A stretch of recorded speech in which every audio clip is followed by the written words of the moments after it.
In the gospel today, the disciples are asking Jesus about the age-old question of marriage and divorce. And the way Jesus tries to resolve this question is he says very beautifully, he tells us to go back to the beginning. And so what is the beginning that Jesus is referring to? It is, of course, Adam and Eve. Adam and Eve before their fall. So in the beginning, in this state, we have Adam and Eve living in this perfect unity with one another, this state of original unity.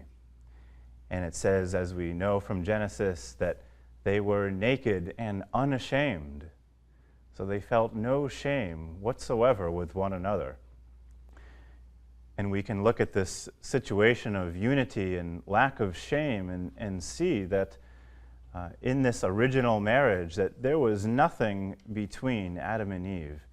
They gave themselves totally to one another, perfectly, in a perfect act of love for this whole time before the fall. There was no selfishness, there was no sin, there was no inclination to sin, but just total, perfect, loving union. And it's that context that we're to understand God's plan for marriage and his teachings against divorce. Now, this teaching applies to everybody, and we can all bear fruit from this, regardless of our own state in life. So whether you're married, or single, or widowed, or celibate, priest, or religious, we can all draw from this beautiful teaching because we're all called in some way to mimic that total self-giving love that is seen between husband and wife.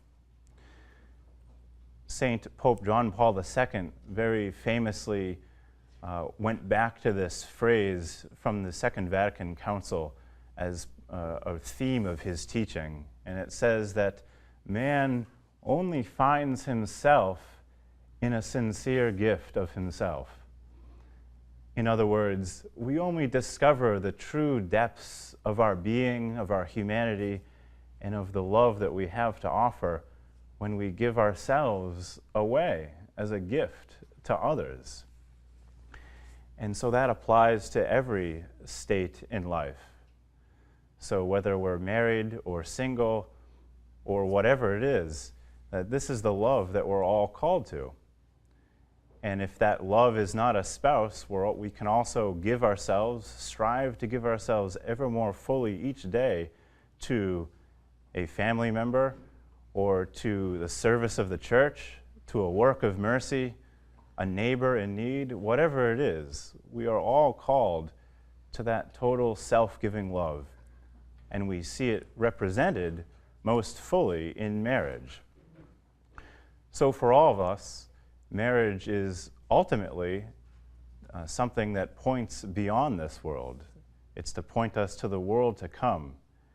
And so it's there to remind us, that beauty of marriage is there to remind us of that union we are called to share, not just with one another, but with God himself.